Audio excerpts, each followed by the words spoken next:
Healing from the influence of trauma.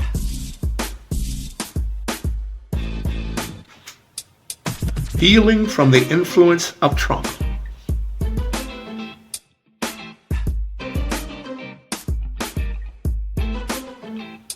I am Oscar Crawford, a human relations expert with more than 30 years personal and professional experience helping people discover how to live more loving and productive lives after suffering and surviving the indignities of violence, sexual and domestic, while children and adolescents.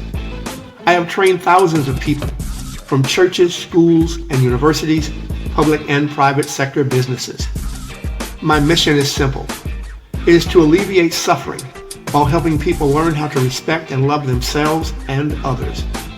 The persons I have worked with the most are the target for this course. I am competent to provide this service of healing by education and experience. Love is my sole motivation to this work because I too have known the experience of childhood and adolescent trauma. Greetings everyone and welcome to the course.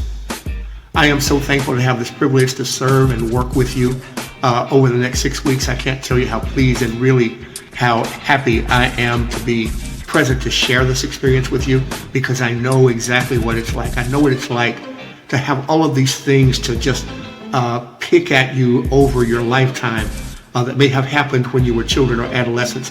They continue to gnaw at you and they keep you from being your best self. You can't be as loving and productive as you want to be because you still feel like you're being controlled by something you haven't learned to get control of yet. Well, over the next 6 weeks, we're getting rid of that mess. We're going to put it behind. We're going to show you how to do every piece of that and ultimately teach you how to transform everything that's working against you into the power to love so you can take that energy and transform it to work for you instead of against you. I am thankful. I am very thankful to share this moment with you because 6 weeks from now, you're going to be a whole new person. People are not going to recognize you anymore. People you've been hanging out with for a lifetime or known for a lifetime, they're going to be looking at you and say, hey, what happened to you? Did you change or something? What happened? And all you're going to be doing is looking at them respectfully because you have evolved and you've moved on and you're going on to be loving and productive in your life and make a contribution to life, to yourself and to others and your family because that's what you want to do and that's going to be how you roll. So stay tuned, hang out with me for the next 6 weeks. We're about to make a change in our lives. Welcome to Healing from the Influence of Trauma. I am Oscar Crawford, your host and your healing guide. I have walked the path. I now invite you to journey with me. Healing from trauma requires us to become awake and aware. It also demands us to become consciously and mindfully responsible. There is beautiful life and freedom on the other side of trauma. During this time together, we will learn how to transform the power of pain into the power to love. I bear witness to this truth. I hope you are ready. Let's get started. What is trauma? Trauma is both an experience and a condition. It is the result of harm and injury from accidents or acts of violence. If we recognize harm and injury are unavoidable, we experience fear. When we experience fear from the immediate threat of danger, our brain authorizes the release of the hormone adrenaline into our bloodstream.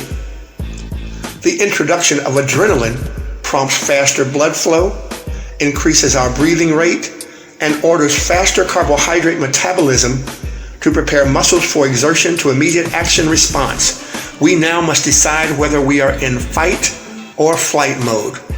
Whatever we decide, we are scared. On the other side of events of trauma, adrenaline can flatline and leave us in the condition of shock. Shock is a critical condition brought on by the sudden drop in blood flow throughout our body. Shock may result from trauma, heat stroke, blood loss, an allergic reaction, severe infection, poisoning, severe burns, or other causes. When a person is in shock, His or her organs are not getting enough blood or oxygen.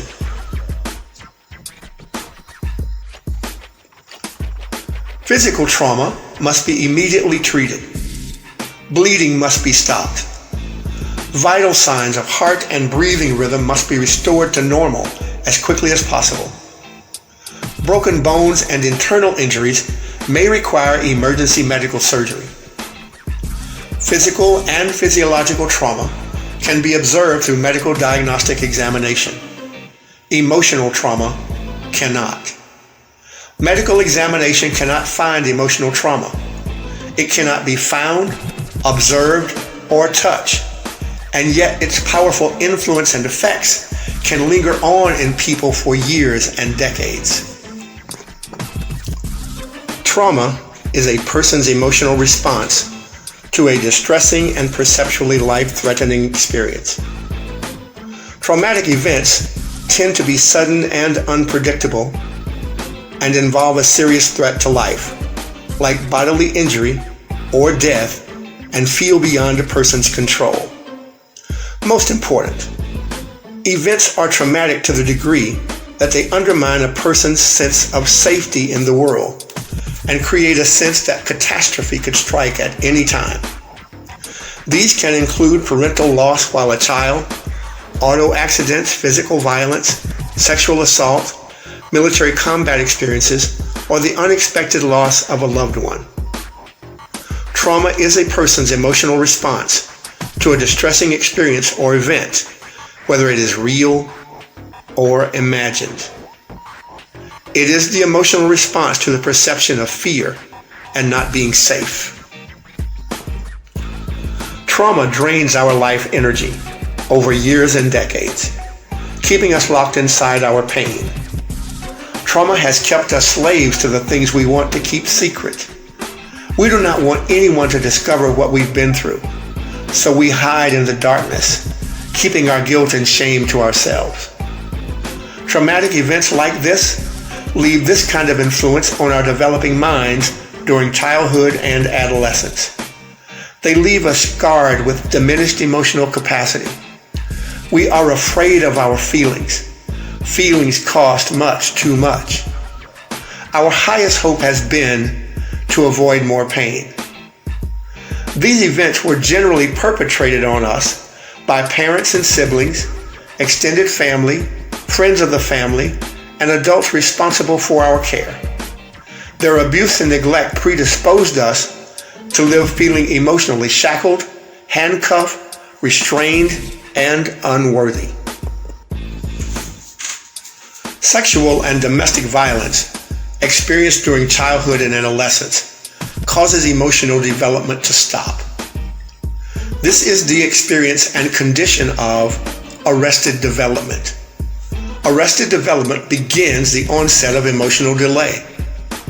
This means if traumatic events occurred at age 12, the affected person may still emotionally respond like a 12-year-old when in their 20s, 30s, 40s, and beyond. Car accidents, consistent abuse, physical or emotional, and neglect can cause us to live with the effects of traumatic events and experiences decades after events and experiences took place. These events and experiences can affect us in adult life and manifest as fears and phobias, panic attacks, substance abuse, obesity, heart and lung disease, behavioral addictions, sexual and relationship dysfunction, poor money management, and criminal behavior. My friends, the more you become aware of and know yourself, the more you become aware of and know everybody else. Trauma predisposes adults to tolerate physical and emotional abuse in public and private life because that is their programming since childhood and adolescence. We cannot respond properly to trauma when we don't know how to respond. Together, we are going to learn. Trauma is like a vampire sucking the life energy out of us that we might use to live exciting, liberating, and empowering lives. That is what vampires do. That is what trauma does to us. Our identities can be tied to our pain. How much of our identities are tied to our pain? How much of your identity is tied to your pain? Has your pain defined you? Who would you be without your pain? Our pain, more often than not, molds our personalities. Our pain prompts erratic, anxious behavior. Because of my own formation in the crucible of physical and emotional pain, I was once always ready to fight. And as I became awake and aware, after transforming my anger into love, I needed to sometimes still remind myself, there's no fight here, don't start one. If we do not manage our pain will express itself as anger, post-traumatic stress disorder, or depression. Pain and anger will have us acting out on people that had nothing to do with causing our pain. The only path I have discovered to manage my pain is by transforming my pain into love. This love cannot be accidental or incidental. This love cannot be timid or weak, but intense and intentional. To tame your pain, you must throw massive, massive love at it. We do not have to be the victim of our pain. We can turn it off and manage it. We can do it together, right here, right now. The more we know about ourselves, the more we know about everybody else. Self-awareness is an educational experience in one's own or in our own individual personality. Like progressing from preschool to elementary school to middle school to high school and beyond, the more experience and experiences that we have, gather and collect, the more we learn about ourselves, the more we become self-aware. The more we come to learn about ourselves, the more potential we have to become self-aware, to know ourselves.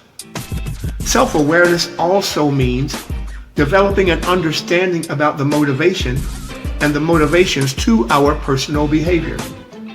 We discover that we do not only have opportunity to examine our behavior, we have opportunity to examine the why of our behavior. Are we pleased with what we discover or not? What options are available to make change if we need to? What new choices are available to us? Self-awareness allows us to explore how our behavior affects other people and how their behavior affects us. Self-awareness is a developmental process.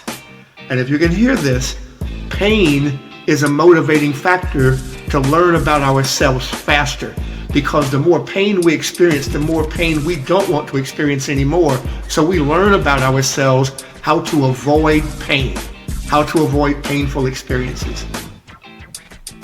How well do you know yourself? What are your blind spots? What do others seem to know about you that you do not seem to know? How is it that we can spend lifetimes with ourselves and never really get around to figuring ourselves out? I want you to think about that. That ends today's lecture. I hope something may have been spoken that touched you where you feel that you're even more motivated to want to leave your trauma behind and its influence and to move on to a life to live free of it. That's my high hope. Now, I'm leaving a lot of other things for you. I'm leaving a journal for you, or an app, access to an app that can be a journal that will serve your interest here.